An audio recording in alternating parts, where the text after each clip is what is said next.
Hello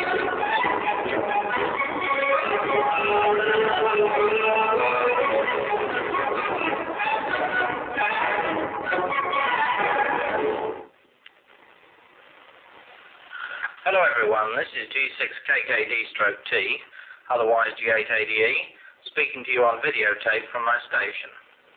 This station is about 3/4 of a mile north of Ely, or 16 miles from Cambridge, and this operating room contains all the video and radio frequency equipment. My interest in television began in the late 1940s, when I made what was the second domestic television receiver in town. I soon turned to transmission, beginning with a monoscope and graduating in 1952 to an image iconoscope or photicon camera. This, I think, was the second amateur camera in the country, probably in the world, the first being made by G2DUS/T a little earlier.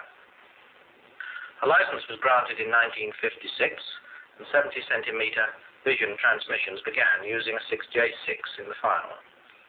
During 1956, G2DUS and I ran a regular 70 centimeter vision QSO, for which we were awarded the RSGB's Courtney Price Trophy. Well, enough of history. I'm sure you would rather see what G6KKD/T is like today. Starting with vision, we have three sources: a 3-inch image orthicon, for which you are seeing me now, a Vidicon cache scanner, and a monoscope. The output of all three are routed to a simple VMU. The vision mixer is of the AV type, with one preview row feeding a picture monitor.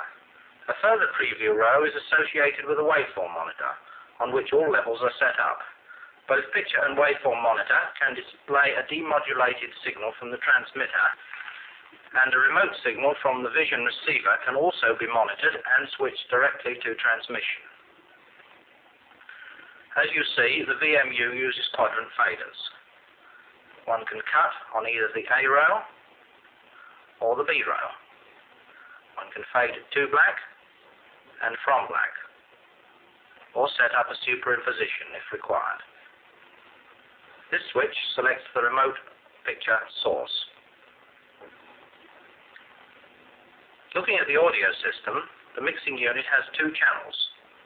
One is tied to the station microphone, while the other can select the output of a 900 Hz tone oscillator, the television receiver, the communications receiver, or the audio tape recorder. These knobs are the faders, and this switch selects the input to channel 2. The meter reads the outgoing level. The output from the mixer is 0 dB into a balanced 600 ohm line, which feeds all modulators and the tape recorder to permit the recording of off-air signals. A further essential part of the station is the vision receiver, which also acts as a video monitor. Either the conventional band 1 and 3 tuner or the 70 centimeter converter can be switched to the IF amplifiers. The detector is reversible, to cater for positive or negative modulation. The output from the detector feeds a cathode follower, sending out video at 1 volt for use elsewhere in the station. A separate video amplifier feeds the tube, and the input of this may be switched to show an off-air signal, video from the mixer, and demodulated RF. An output is also provided from the sound detector directly. If we take a general look at the station control desk, I will point out the main items of equipment. First, on the left, is the image orthicon camera control unit, and below it, its power supply. Here is the vision mixer, above it, the sound mixer, and above that, the 14-inch precision picture monitor. To the right of the monitor is the CCU for the caption camera, and to the right of that, the waveform monitor and its selector. This item is a 70 centimeter converter, switchable for both broadband television and narrowband communications use. This works in conjunction with the communications receiver, which is also used for general listening. Above and to the right, we find the vision receiver, already described, and below that, the station control panel. Here we have keys for controlling the various transmitters, indicators showing the operational state of the station, buttons for remotely raising and lowering the aerial tower, buttons and an indicator for rotating the aerials, a meter reading mains volts, and a further set of buttons for switching the AC mains supplies. The telephone communicates with the domestic part of the establishment. Beneath the desk, and out of sight, are the sync generator, the monoscope, and various power supply units. Before talking about the transmitters, it might be interesting to mention our operating standards. The station operates on the old British 405 line, 50 field, 2-to-1 interlaced scanning system, and is mains locked. The vision transmitter has a peak white input power of 150 watts on 437.0 megahertz. Double sideband modulation is used with a video bandwidth of about 2.5 megahertz. The sound transmitter is a 40 watts and operates on 433.5 megahertz, that is 3.5 megahertz low frequency of the vision carrier. The aerial gain is about 18 decibels, which gives an ERP of the order of 4 kilowatts at peak white.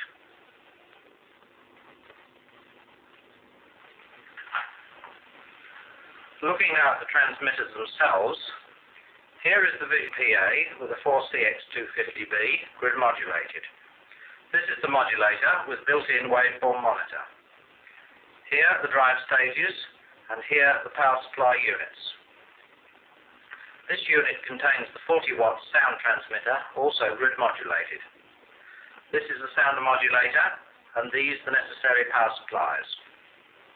The bottom of the rack contains the high voltage supply for the Vision PA and a blower for cooling the PA valve.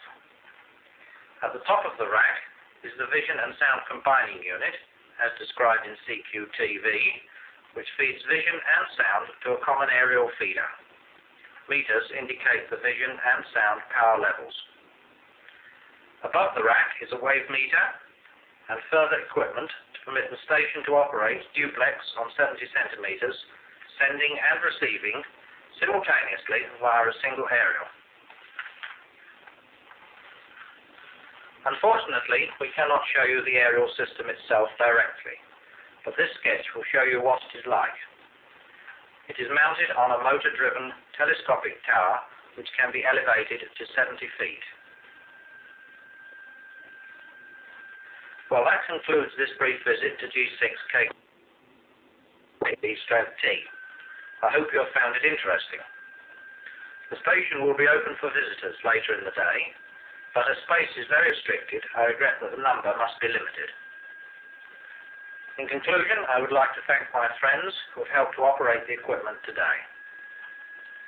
This is G6KKD/T, an amateur television station in the city of Ely, now closing down.